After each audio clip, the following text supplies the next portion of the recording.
할렐루야, 마라나타. 2장의 첫 번째 강해에서 여러분을 만나니 반갑습니다. 그리고 감사합니다. 제가 조언드리고 싶은 말은 요한계시록 강해를 그냥 듣는 것으로 그치지 마시고 성령님께서 나에게 말씀하시는 음성을 들으시고 자신에게 적용하시기 바랍니다. 엊그제 시작한 것 같은데 벌써 1장이 다 끝났습니다. 이렇게 끝나다 보면 22장까지는 금방 끝나겠죠. 아무튼 여러분의 격려와 성원을 감사드립니다. 오늘은 제2-1강이며 제목은 처음 사랑입니다. 오늘 본문 말씀은 계시록 2장 1절부터 7절까지입니다.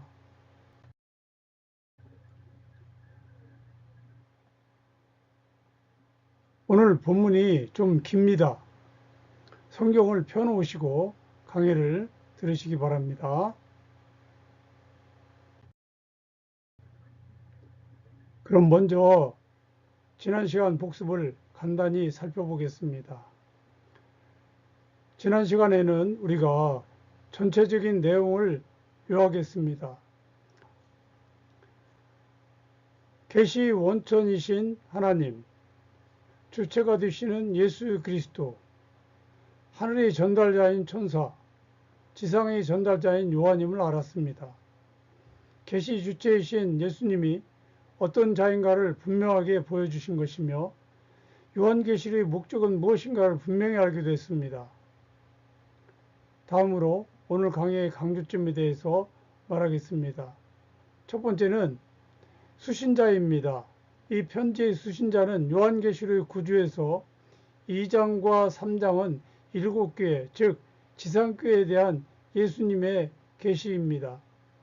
형식상으로는 아시아주 내에 있는 7교회에 보내는 편지이지만 내용상으로는 오고 오는 모든 세대의 교회들에게 보내는 편지입니다. 7교회는 전체 교회를 상징하므로 전체 교회에게 보내는 편지입니다.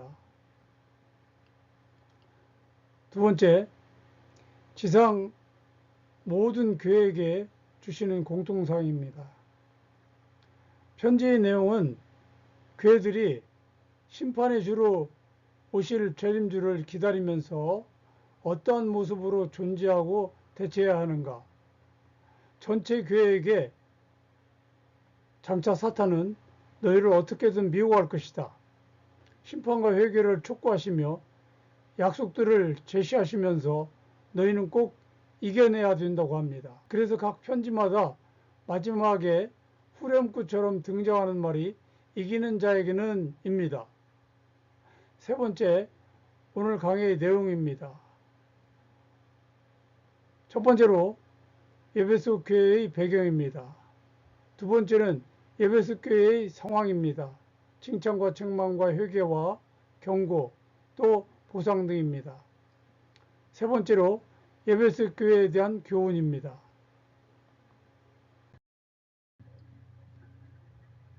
먼저 에베소 교회의 배경입니다. 에베소 교회의 배경의 첫 번째는 개척 및 전도자는 누구인가, 브리스길라와 아굴라 그리고 사도 바울이 전도한 지역이며 3년간 복음을 전했습니다. 두 번째로 사상과 종교와 철학의 도시입니다. 두란노 서원이 있으며 항구 도시로 돈이 많은 도시입니다. 세 번째로 이교 문화의 중심지입니다. 즉 우상 숭배가 횡행하고 특히 이곳에 아데미 신전이 있습니다. 종교적인 부도덕이 행해지고 있었습니다. 다른 종교 숭배로 인한 더러움으로부터 자신들을 지키기 위해 확고한 교리가 필요했던 것입니다. 네 번째, 확고한 교리의 열심이 절실히 필요한 상황이었습니다. 표로 만들어 봤습니다. 첫 번째로 수신자입니다. 에베소 교회의 사자, 이렇게 나오고 있습니다. 에베소 교회 사자에게 편지한다, 이 말은 예배석 교회에 편지한다는 말과 같습니다. 성경에서 대표성의 원리를 주자 그 교회의 사자는 바로 그 교회 전체를 가리킵니다. 더 나아가 모든 시대의 모든 교회 전체를 가리킵니다. 두 번째로 주님의 모습입니다. 이와 같은 모습은 이미 계시록 1장 13절과 16절에서 요한이 말한 것과 똑같은 예수 그리스도의 모습입니다. 일곱 금초대 사이에 다니시는 분이라고 하는 것은 회개하지 아니하면 촛대를 옮기시리라는 책망과 관련된 것입니다. 세 번째 칭찬입니다. 첫 번째 칭찬은 행위와 수고와 인내입니다. 내가 알고라고 하는 말이 나와 있습니다. 이 안다라는 말은 경험적인 지식이 아니라 신적 통찰력을 말합니다. 모든 교회의 행위와 모든 것을 꿰뚫어 보시고 다 알고 계시는 전능하신 분이라는 것입니다. 주님만이 아심으로 우리가 선을 행하되 낙심하지 말아야 되고 어떤 범죄를 해서도 안 됩니다. 두 번째 칭찬은 참고 견디고 게으르지 아니한 것입니다. 주님의 이름을 위하여 참고 견디었다는 것은 신앙의 정조를 굳게 지켰다는 말입니다. 이교 신앙과 황제 숭배 중심지였던 에베소의 믿음의 형제들은 기독교 내부로부터 발생한 거짓 사도들의 그릇된 가르침을 물리쳤으며 외부로부터 오는 핍박도 참고 견뎌낸 것입니다. 게으르지 아니하였다는 것은 그들이 핍박을 참고 견디는데 보다 적극적이었다는 것입니다. 세 번째 칭찬은 이단을 배격한 것입니다. 2절 하반절에 악한 자들과 거짓 선지자들을 배격했다라는 말이 나옵니다. 여기서 악한 자들은 거짓 진리를 가르치는 것뿐만 아니라 우상 숭배로 윤리적 악행도 일삼는 자들입니다. 또한 거짓 사도들은 이교의 교리를 가르친 자들입니다. 다시 말하면 악한 자들은 거짓 선지자들보다 훨씬 더 도가 지나치게 윤리적인 범죄를 자행했던 것입니다. 세 번째로 니골라당입니다. 6절 중반절 니골라는 백성을 이김이라는 뜻이며 14절에 발람에 해당되는 것입니다. 그리고 발람은 한 개인을 지칭하는 것이 아니라 하나님의 백성을 미혹시켜 삼키는 무리를 말합니다. 이 당의 가르침은 14절 15절에 언급된 대로 우상의 제물을 먹게 하고 음행을 하게 하는 것이었습니다.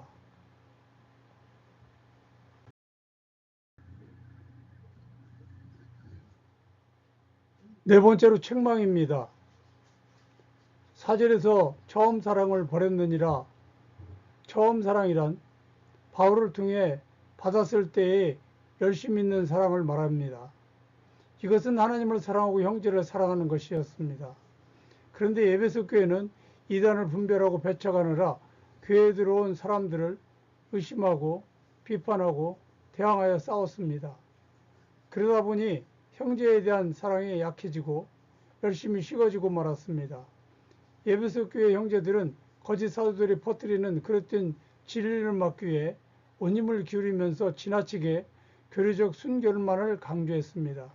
결국 에베소 교인들은 생명 없는 형식주의자들이 되고 만 것입니다.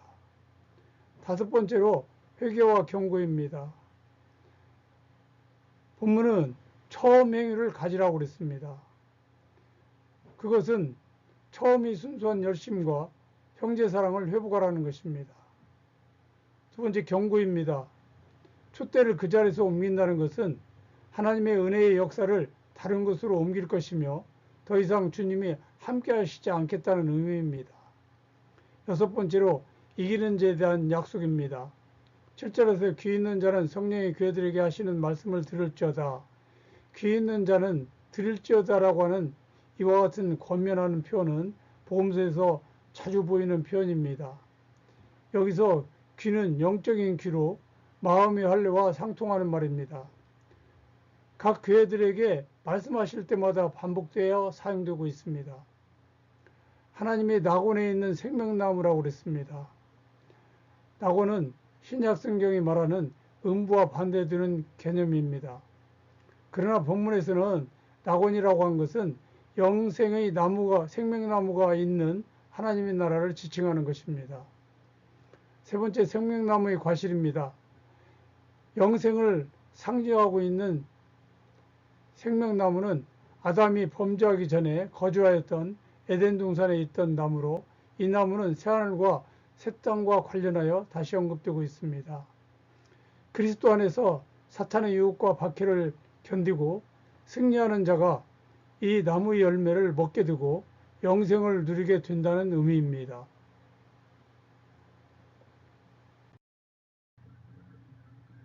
세 번째로 에베소 교회에 대한 교훈입니다.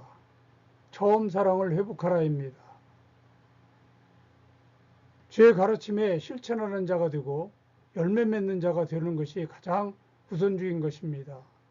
생명 없는 형식주의자가 되지 말라는 것입니다. 두 번째로 이단을 철저히 배격하라는 것입니다. 오늘날도 수많은 이단들이 활개를 치고 다니고 있습니다.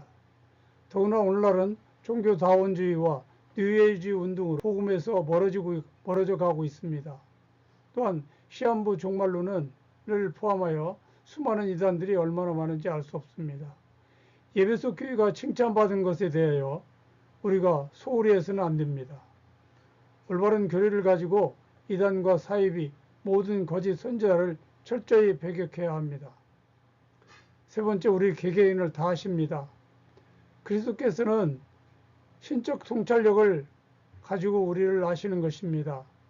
모든 교회의 행위를 꿰뚫어 보시는 전능하신 분입니다. 우리는 한 점도 숨길 수 없고 감출 수 없습니다. 그래서 똑바로 살아야 되는 것입니다. 여러분 스스로가 이후에 예수 그리스도께서 나를 보시고 뭐라고 칭찬과 책망을 하실까 한번 생각해 보셨습니까?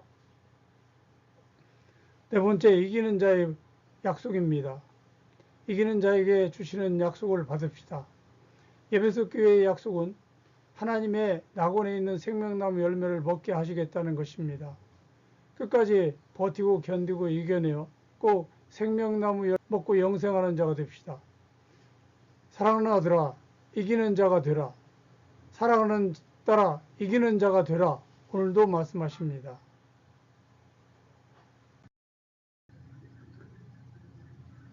제2-1 강의를 마무리하겠습니다. 칭찬의 말이든지 책망의 말이든지 다 듣고 그대로 실천하고 열매 맺는 자가 되어야 됩니다. 두 번째로 칭찬의 말에 더욱더 실천하고 놓치지 말아야 됩니다. 세 번째, 책망의 말에 회개하고 돌이키는 마음을 가져야 됩니다. 자신의 약점은 자신이 잘 모릅니다. 책망의 말씀에 더욱 귀를 기울여야 됩니다. 그리고 성령님의 세미한 음성을 들으시기 바랍니다. 이상으로 제2-1 강의를 끝까지 시청해 주신 여러분 감사합니다. 마라나타